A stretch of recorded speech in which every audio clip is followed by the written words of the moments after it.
हम प्रभु यीशु मसीह का धन्यवाद करते हैं इस सुबह के लिए। तो प्रभु यीशु मसीह ने हमें दी कि हम उसकी आराधना करने के लिए आराधना के दिन में इकट्ठा हो सकते। हम धन्यवाद करते हैं हर एक विश्वासी जन के लिए जो कि अपने परिवारों में इकट्ठा हो करके उसकी आराधना करेंगे और कर रहे हैं। हम सबों के लिए प्रभु यीशु मसीह का धन्यवाद करते हैं और प्रार्थना करते हैं कि प्रभु यीशु मसीह की आशीषें जब वो आराधना करते हैं उंडेली जाएं। और हम धन्यवाद करते हैं इस अच्छे माध्यम के लिए जिसके द्वारा हम लोगों तक इस लॉकडाउन के समय में पहुंच सकते हैं, जबकि कलीसियाओं में लोग इकट्ठा नहीं हो सकते। लेकिन प्रभु यीशु मसीह ने ये माध्यम हमें दिया है कि हम उसके द्वारा लोगों तक वचन के द्वारा गीतों के द्वारा पहुंच सकते और उसकी आशीषों को प्राप्त कर सकते। तो इससे पहले कि हम आराधना में जाएं, आगे बढ़े, हम प्रार्थना करेंगे। सब अपनी आंखों को बंद करें। हमारे जीवित अनुग्रहकारी प्रभु यीशु मसीह, हम तेरे पवित्र सामर्थ्य और अद्भुत नाम के लिए धन्यवाद करते हैं कि प्रभु यीशु मसीह तू हमारे मध्य में उपस्थित है। तू हर एक परिवार के साथ उपस्थित है और अपनी उपस्थिति का एहसास तू हर एक के जीवन में करा रहा है। हम तेरा धन्यवाद करते हैं क्योंकि प्रभु यीशु मसीह तू सर्वव्यापी परमेश्वर लोगों के बीच में उपस्थित होकर के उनको आशीष देना चाहता है। हम प्रार्थना करते हैं प्रभु यीशु मसीह, जब लोग अपने घरों में इकट्ठा है तो प्रभु यीशु मसीह एक एक को आशीषित कर और प्रभु यीशु मसीह वो तेरी आराधना आत्मा और सच्चाई से करने पाए जो कि तुझे ग्रहण योग्य हो। और हम प्रार्थना करते हैं गीतों के द्वारा वचन के द्वारा लोगों को तू आशीषित कर। हम प्रार्थना करते हैं प्रभु यीशु मसीह और भी लोग जो हमारे साथ जुड़ते हैं, हम उनके लिए भी तेरा धन्यवाद करते हैं।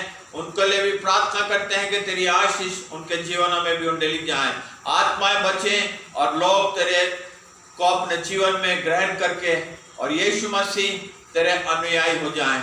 सारा आदर और महिमा तुझको देते हुए यीशु के नाम से मांगते हैं, आमीन।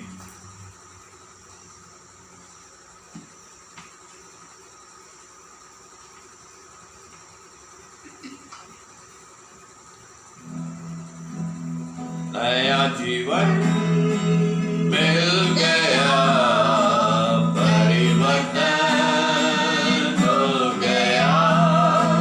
नया जीवन मिल गया, परिवर्तन हो गया। परिवर्तन परिवर्तन परिवर्तन परिवर्तन परिवर्तन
प्रभु यीशु मसीह का एक और बार धन्यवाद करते हैं कि हमारा प्रभु यीशु मसीह जो कि जीवित और सामर्थी परमेश्वर है, जिसने हमें बीते सप्ताह संभाल करके रखा, हर एक दुख बीमारी संकट से बचाया और हमें अनुग्रह प्रदान किया कि एक और बार हम आराधना के दिन में इकट्ठा होकर के उसकी आराधना कर सकते, उसके चरणों में बैठ करके उसके आशीषों को प्राप्त कर सकते जो वो हमें देना चाहता है।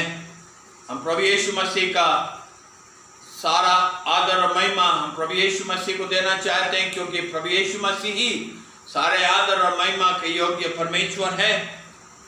हम परमेश्वर के वचन की ओर चलेंगे और परमेश्वर के वचन में से कुछ पदों को हम पढ़ना चाहते हैं, जो कि परमेश्वर के वचन में रोमियो के 6 अध्याय 1 पद से लेकर के 4 पद तक हम पढ़ेंगे, जिसमें लिखा है, पाप के लिए मृतक, मसीह के लिए जीवित।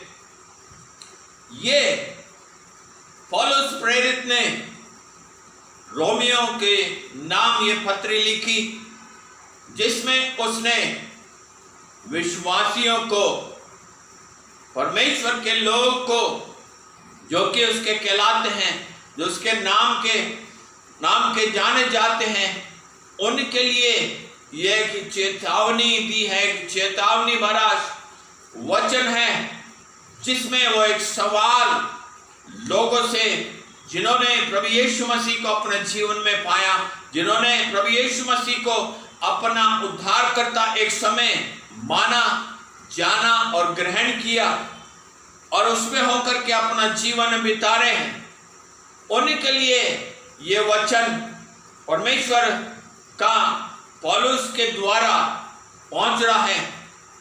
क्या यहाँ पर लिखा है, सो हम क्या कहें, क्या हम पाप करते रहें कि अनुग्रह बहुत हो?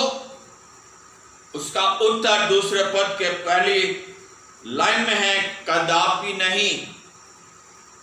अनुग्रह का समय है, इस अनुग्रह के समय में हम रह रहे हैं, लेकिन अनुग्रह के समय का में रहने का ये मतलब नहीं है कि हम जैसा चाहें अपना जीवन चलाएं, जैसा हम चाहते हैं वैसा चलें।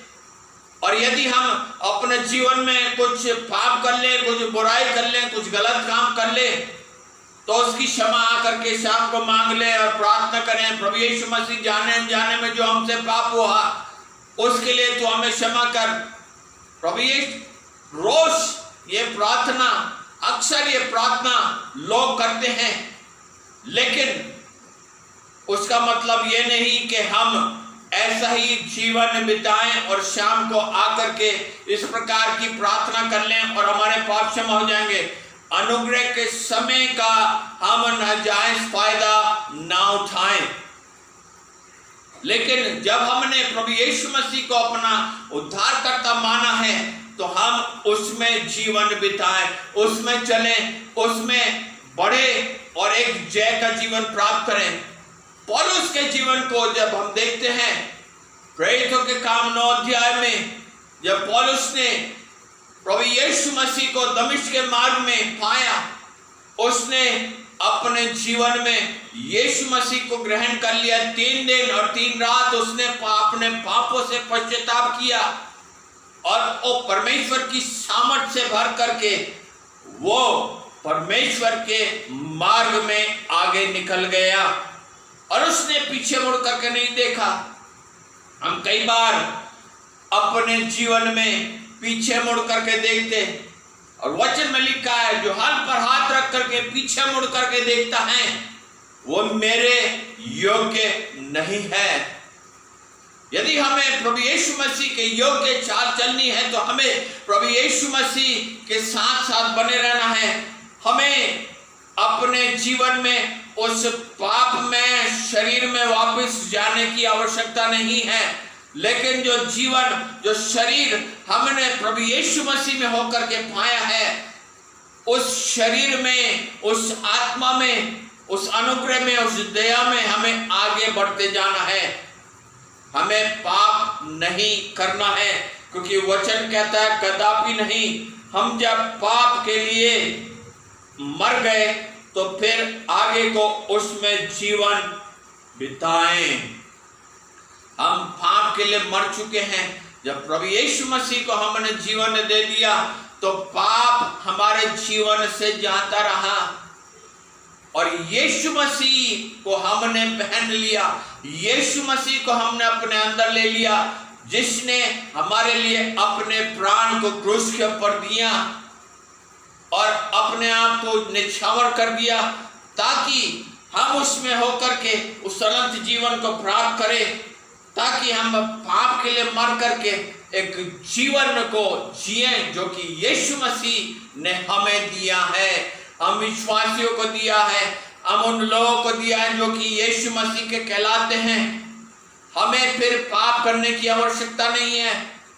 हाँ, यदि हम गलती से यदि कुछ हो गया है तो हमें क्षमा मांगनी है, लेकिन ये नहीं कि हम अनुग्रह का फायदा उठा करके पाप में करते रहें, बुरे काम करते रहें, परमेश्वर के योग्य चाल ना चले।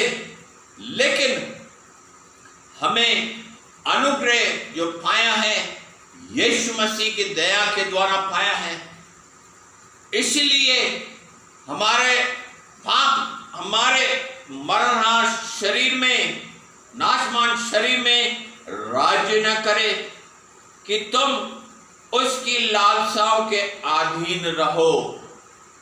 पाप हमारे नाशमान शरीर, मरणहार शरीर के ऊपर राज ना करे।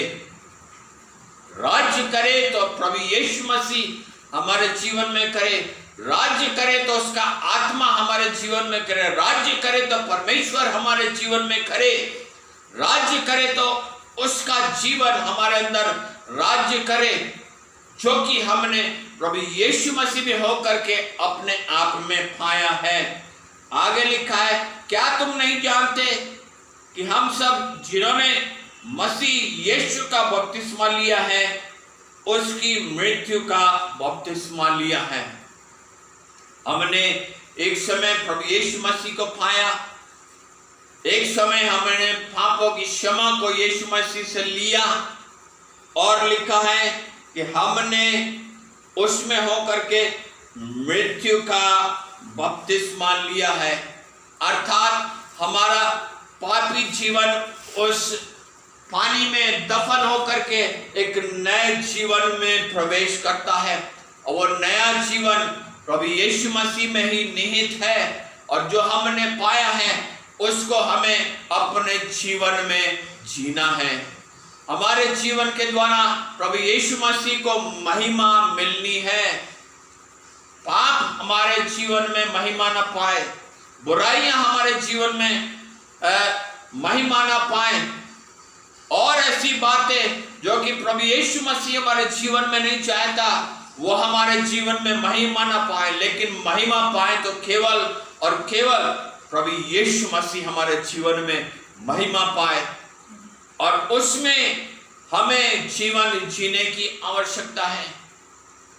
और हमें ये प्रार्थना करने की आवश्यकता, प्रभु यीशु मसीह जब तूने मुझ पर अनुग्रह किया है, तूने मुझे पापी को बचाया है, तो मुझे अपनी सामर्थ से भर, ताकि उस सामर्थ में होकर के मैं उस जीवन को तेरे लिए जी सकूं, क्योंकि मैं अपने आप से कुछ नहीं कर सकता। और वास्तव में परमेश्वर का वचन कहता है, मुझसे अलग होकर के तुम कुछ भी नहीं कर सकते। तुम मुझसे दूर होकर के कुछ नहीं कर सकते। दूर होकर के शैतान हमारे जीवन के ऊपर कब्जा करेगा, हमारी आत्मा के ऊपर कब्जा करेगा, हमारे शरीर के ऊपर कब्जा करेगा और हमें गिरा देगा। लेकिन यदि हम प्रभु यीशु मसीह के हाथों में बने रहेंगे, प्रभु यीशु मसीह में छिपे रहेंगे, तो प्रभु यीशु मसीह हमें संभालता है और हमें शैतान के उन हमलों से, पाप में पड़ने से वो हमें बचाता है। और पवित्र आत्मा पाना हर एक विश्वासी के लिए बहुत आवश्यक है, क्योंकि प्रभु यीशु मसीह गया और उसने कहा मैं तुम्हारे लिए एक सहायक भेजूंगा जो कि तुम्हारे साथ होगा, तुम्हारे अंदर होगा, और वो तुम्हें हर एक बातों से बचाएगा, आगाह करेगा। और परमेश्वर का वचन जब हम पढ़ते हैं, परमेश्वर का वचन हमारे लिए एक आईना है जिसमें हम अपने जीवन को देखते हैं, जिसमें हम अपने आप को देखते हैं कि हम यीशु मसीह में कहाँ पाए जाते हैं। यदि हमारा जीवन उस स्तर पर नहीं पाया जाता तो हमें अपने आत्मिक जीवन के विषय में सोचने की आवश्यकता है कि हम क्या कर रहे हैं, हम कैसे चल रहे हैं प्रभु यीशु मसीह में। एक साधारण जीवन प्रभु यीशु मसीह ने एक विश्वासी को ने दिया, एक असाधारण जीवन है जो कि प्रभु यीशु मसीह ने हमें दिया है, जिसमें होकर के हमें चलना है और यीशु मसीह की महिमा अपने जीवन के द्वारा करने की आवश्यकता है। और प्रतिदिन अपने आप को प्रभु यीशु मसीह के वेदी के ऊपर डालें और प्रभु यीशु मसीह से कहें, प्रभु यीशु मसीह तू मुझ पर दया कर, तूने मुझे बचाया है और मैं चाहता हूं कि तू मुझे अपनी आत्मा के द्वारा चला, ताकि मैं किसी भी प्रकार से गिर न जाऊं, किसी प्रकार से शैतान मुझ पर हमला न करे, लेकिन मैं तुझ में छिपा रहूं, मैं तुझ में छिपी रहूं। प्रभु यीशु मसीह चाहता है कि हम उसमें जिए, उसकी चाल चले जैसा वो चाहता है, जैसा प्रभु यीशु मसीह चला, जैसा पौलुस चला। पौलुस ने अपने आत्मिक जीवन में कभी वापस मुड़ करके नहीं देखा, वो आगे ही बढ़ता गया। उसके जीवन में बहुत सारी समस्याएं आई, बहुत सारी चीजें आई जो कि उसको उसके आत्मिक जीवन में गिराना चाहती थी, लेकिन वो प्रभु यीशु मसीह में अटल बना रहा। हमें भी प्रभु यीशु मसीह में अटल बने रहने की आवश्यकता है। हम प्रार्थना करें, प्रभु यीशु मसीह मैं घटूं और तू मेरे जीवन के द्वारा बढ़े। पौलुस ने अपने जीवन में तमाम बातों को, तमाम चीजों को कूड़ा समझा। क्यों? क्योंकि वो उसके लाभ की नहीं थी, वो उसको गिराने की थी। इसीलिए तमाम चीजों को उसने एक तरफ रख करके यीशु को अपना निशाना बना करके उसके पीछे चलता रहा। हमें भी प्रभु यीशु मसीह के साथ साथ बने रहने की आवश्यकता है। आंधी और तूफान आएंगे, लहरें आएंगी, हमें डुबाना चाहेंगी, लेकिन यदि हम प्रभु यीशु मसीह में अपने जीवन को सुरक्षित रखेंगे तो वो हमें संभाल करके रखेगा। पतरस जब पानी पर चल रहा था तो उसने इधर उधर लहरों की तरफ देखा और डूबने लगा। हम भी कई बार आंधी और तूफान जो हमारे जीवन में आते हैं, हम उनको ज्यादा महत्व देते हैं अपने जीवन के अंदर, बजाय इसके कि उन बातों को हम प्रभु यीशु मसीह के हाथों में दें कि प्रभु यीशु मसीह हमें उन तमाम बातों से आजाद करे, उन बातों से छुटकारा प्रदान करे। कितनी बार लोग प्रार्थना के लिए संदेश भेजते हैं, फोन करते हैं कि ऐसा हमारे जीवन में हो रहा, वैसा हमारे जीवन में क्यों है? क्योंकि हम अपने जीवन में प्रभु यीशु मसीह को पहला स्थान नहीं देते हैं, प्रभु यीशु मसीह को अपने सामने नहीं रखते हैं, यीशु मसीह को अपने पीछे रखते हैं। हम आगे बढ़ना चाहते हैं कि हम दिखाई दें, हम जो कर रहे हैं वो दिखाई दे हमारे जीवन के अंदर, हम जो प्रभु यीशु मसीह के लिए कर रहे हैं वो हमारे जीवन में दिखाई दे। यीशु हमारे पीछे दिखाई देता है। मेरे अजीजों, हम अपनी ढाल प्रभु यीशु मसीह को अपने सामने रखें, तभी हम शैतान के तीरों से, तभी हम शैतान के हमलों से बच सकते हैं। अन्यथा शैतान हमें डुबाना चाहता है।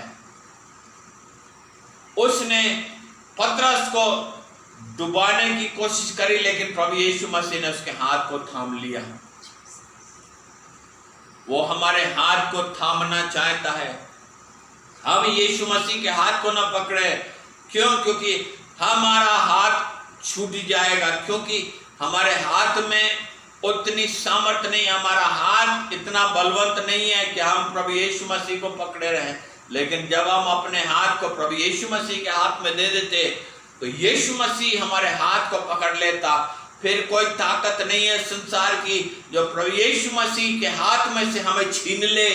शैतान की कोई ताकत नहीं है, शैतान का कोई हमला नहीं है जो कि हमें प्रभु यीशु मसीह के हाथ से खींच ले। क्यों? क्योंकि प्रभु यीशु मसीह का हाथ सर्व सामर्थी हाथ है। प्रभु यीशु मसीह हमारा सर्व सामर्थी परमेश्वर है जो कि हमें अपने हमारे हाथ को पकड़ करके हमें ले चलना चाहता है। और उसका आत्मा है जो कि हमें आगाह करता है, हमें चिताता है संसार की बातों से। आज संसार में कितना हाहाकार है, आज संसार में महामारी फैली हुई है, लेकिन हम प्रभु यीशु मसीह का धन्यवाद करते हैं कि जब हमने अपने आप को प्रभु यीशु मसीह की सुरक्षा में दिया तो प्रभु यीशु मसीह ने हमें संभाला। परमेश्वर ने हमें बुद्धि दी है कि हम बुद्धिमत्ता से भी चले, हम आत्मा से भी चले और बुद्धि से भी चले। वचन में लिखा है केवल बुद्धि से ही हमें नहीं चलना है। यदि हम अपनी बुद्धि पर टेक लगाएंगे तो कहीं ना कहीं हम गिर जाएंगे।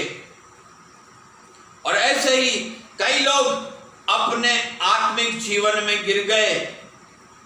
क्यों? क्योंकि उन्होंने अपनी बुद्धि से काम किया, परमेश्वर से अगुवाई को नहीं मांगा, परमेश्वर की अगुवाई में नहीं चले। इस लॉकडाउन के समय में परमेश्वर चाहता है कि हम आत्मा से भी चले और बुद्धि से भी चले, ताकि ये महामारी का जो समय है इसमें हम सुरक्षित रहें। प्रभु यीशु मसीह में होकर के हमारा आत्मा, हमारा प्राण, हमारा शरीर तीनों प्रभु यीशु मसीह में सुरक्षित पाए जाएं और हम किसी भी प्रकार से इन चीजों के, इन बातों के चुंगल में न फंस जाएं। चौथा पद क्या कहता है? अतः उस मृत्यु का बपतिस्मा पाने से हमने उसके साथ गाड़े गए। हमारा पुराना जीवन यीशु मसीह में गाड़ा गया। यीशु मसीह क्रूस के ऊपर गया, गाड़ा गया। हम भी अपने लिए, अपने जीवन में पाप के लिए गाड़े गए, ताकि जैसे मसीह पिता की महिमा के द्वारा मरे हुओं में से जिलाया गया, वैसे ही हम भी नए जीवन की सी चाल चले। हम गाड़े गए प्रभु यीशु मसीह में और हम जिलाए गए। तो हमें क्या करना है? हमें उस नए जीवन की सी चाल चलने की आवश्यकता है। उस नए जीवन की चाल हमें चलनी है। पुराना जीवन यीशु मसीह में गड़ चुका है।